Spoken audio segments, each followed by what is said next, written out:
Kung wala na talaga tayong maasahan, talaga revolusyon na lang tayo. Putang na, patayan na tayo, lintik na yan. Ngayon, dahil sa meron pa tayong order, meron tayong Supreme Court, meron tayong mga let's see if we can resolve this peacefully. Marami nagsasabi, let's resolve this peacefully. Yung mga senior, let's resolve this peacefully. Okay. Okay. So, anong gagawin natin? Kamutul. Anong gagawin na? Nakakahawa ka, BBM, ha? Nakakahawa. Now, ang sabi, he will take a stand in Ilocos, no? Now, ang tatay niya, he decided to let go and then umalis na lang. Ngayon, ang BBM, he is going to take a stand. He won't resign as president so that Inday Sara cannot rise up to take the helm as president by constitutional succession. So, doon pa rin si Inday. BP pa rin si Inday. BP forever. Parang ganon. Kasi Marcos forever. Ganon ang peg. Okay. So, where does that put us? Filipino people. Peaceful kasi tayo. Peaceful rally kasi yung gusto natin. Sige, kainin natin yung peaceful rally. Kainin na natin yan. Yan na. Panindigan niya yung peaceful rally. Sanganos talaga. Peaceful rally. Ang sabi ko naman sa inyo, ang Marcos ay nandyan pa rin matapang dahil sa nakatayo siya sa haligi ng poste ng Armed Forces of the Philippines at PNP. 2 poste, nakapatong yung Marcos. Hanggat nandyan ang AFP at PNP, Marcos pa rin. Presidente Marcos pa rin, BBM, ganun pa rin. Kaya, mga kababayan, ang sisihin natin later on, pagka nagiba ang ekonomiya ng Pilipinas at pagka nagkawindang-windang tayo, nagkaroon tayo ng rebellion o kaya civil war o kaya secession ng Mindanao o whatever, kasalanan niya ng AFP. Okay? Maliwanag, AFP, PNP. Kami, iniiwasan namin yung magkagulo. Iniiwasan namin isang madugong konfrontasyon. Now, Marcos is taking a defensive position there in Ilocos. And mag-acting little president sa Malacanang ay none other than Executive Secretary Ralph Recto. Bravo, bravo! So, siya yung little president. Kaya kung lulusob kayo ng Malacanang na I suggest wag, matatatnan nyo lang doon ay yung housekeeper, si Ralph Recto. Ralph Recto. Tapos doon na sa lilipat. Tapos ang balita pa namin, pwedeng fake news, pwedeng totoo, kasi ang pinanggalingan ay parlor, parlor ng mga aso, ang pinanggalingan, ang sabi ay dedepensa sila doon. So, lumusob kayo kung gusto ninyo. May sasalubog sa inyo mga tangke. May mga tangke doon pumunta. Isang batalyon ng tangke de guerra. As if naman ang mga kababayan natin may tangke. Sobra naman yan. Sobra namang yan. Parang kleng-kleng bang-bang na yung utak ng mga to. Ba't ka magpapadala ng tangke doon? Ano ba yun? Maraming pera. 2 container ba ng pera na nanggaling saan ba nanggagaling yung pera? Bangko Sentral. Limas na raw at doon nilipat para, yun, mag-aayuda doon. Mag-aayuda. So, yun yung take a stand. Ngayon ang tanong, ba't naman kayo lulusob sa Ilocos? Hayaan na lang natin sila. Magtayo na lang sila ng bansa doon. Republic of Ilocos. O, di ba? Republic of Ilocos. Samantalang, yun na lang. Republic of the Philippines, State of Ilocos. Yun na lang. Tapos, tayo, buong Pilipinas, buong Pilipinas, Federal Republic of Visayas, Mindanao, and Luzon. Di ang natira sa kanya, Ilocos. Presidente ka ng Ilocos. Di ba? And then tayo, move forward tayo, move on na tayo. Ngayon, kung kunyaring hindi mag-ano yung armed forces, hindi mag-withdraw ng support ng armed forces, ayaw nila, kasalanan ng armed forces yan. Yun ang gusto ng armed forces eh. Marunong pa kayo sa AFP, marunong pa kayo kay Browner. Oh, yan ang gusto ni Browner, marunong pa kayo. Oh, di ba? Kayo na yung mag-4 star. Kayo na. Nakakainis na. Stressful eh. Meanwhile, the Philippines will continue, the economy of the Philippines will continue to spiral downward and expect it to collapse by next year. If this is not resolved within the year and they approve the budget from Malacanang of Ilocos, if they continue, if he signs the budget and then they operate it becomes a law, they continue blah blah blah, and then all of these people who are really part of the syndicate, lahat sila, bitayin na lang natin lahat, putragis kayo, mga walang niya kayo, bitayin. We're trying to resolve this peacefully, we're trying to do this now, para kayo may mga dignidad ba? Yung tatay mo nag-resign eh, aktong nag-resign kasi umalis eh, ikaw you stay, you don't want to resign. So, ang pwede mong gawin, you resign with the dignity or you fight and people will catch up with you. It might be a bloody rebellion against the armed forces there na dumidepensa sa'yo tsaka mga PSG. Kung umabot sa ganon, it will be a bloody confrontation between the people and you, your forces, and your supporters probably. Yan ang gusto mo. And eventually, the people will catch up with you. And they will definitely hate you for that. They will definitely skin you alive. And you will be humiliated. The Marcos name will be humiliated sincerely. Duraan ka in public.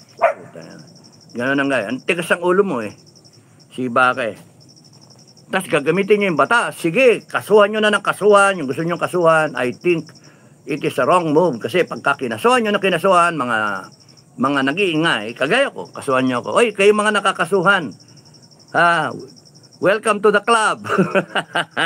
Welcome to the club. No? Inciting to sedition. Welcome to the club. Yung akin, dismiss. Pero may parating pang kaso. Sedition at saka rebellion. Subukan nyo kasuhan ako. Mga putang ina nyo. Subukan nyo. Ayop kayo. Tignan natin. Putya, pag ako, nahuli ko kayo. Ako mismo ang tuturok sa inyo. Mahayop kayo. Tatapang ninyo. Alam nyo nang mali kayo. Alam nyo nang butang-buta kayo. Ang lalakas ng loob nyo pa. Ha? Ang lalakas ng loob nyo pa. Tinatarantado nyo talaga ang taong bayan. Ginagalig nyo talaga kami. Well, marami nagsasabi sa akin na tumayo ka na. Sarap na nakaupo eh. Tumayo ka na. Ang dami rin nagsasabi sa akin, kalma ka lang. Preno. Hindi mo na kinakailangan patunayang matapang ka kasi alam namin talagang matapang ka. Sobrang nga ang tapang mo, sabi ng ibang mayor. No less than the mga opisyal sa PMAAA. Sobrang tapang ko raw. Galit sila sa akin. Disown nyo na ako ha. Okay lang sa akin. Disown nyo na ako. Di-disown ko na rin kayo. PMAAA. Nakakaya naman kayo. PMAAA. Courage, integrity, loyalty. Ano ba? Ninakawan na tayo. Sinabi ng kapatid, kayo ba hindi kayo wala ba kayo sa buhay ninyo na may kapamilya kayo na naging addict, ha? Well, ako I have the benefit na may kamag-anak, kapamilya na addict, no? Na it was a problem of the family. Ayaw mong ipaalam yun talaga. Ayaw mo. Pagsasabihan mo. Yan ang dinaanan ng pamilya nila. And probably, yan ang dinadaanan ng maraming pamilyang Pilipino. Adik. Isinusuka kasi pagka dumating yan sa bahay, nag-ano ka, yung cellphone ko baka mawala. Yung pera ko, tagong mo, yung pitaka mo, baka may bumuka sa pitaka mo. Ganon yung ano. Wala kang tiwala sa isang taong may adik. Lahat ng perang kukuhanin. Yung presidente, adik daw eh. O di lahat ng pera ng bayan, kukuhanin yan. Oh, ito, 1 billion, 1 billion, 1 billion. O, ilang baka gusto mo? Yan, masaya tayo. Huwag ka magalala, maraming pera dyan eh. O, ganon. Adik eh. Wala silang pakundangan. Wala silang pakundangan because wala silang nararamdaman. Bangag eh. Now, the revelation of Amy Marcos is very, very serious. It shouldn't be taken with a grain of salt. It shouldn't be yung ibang Pilipino sinasabi na napakawalang niya ni Amy Marcos na kapatid. And pati yung si Auntie Claire, lahat sila, deny.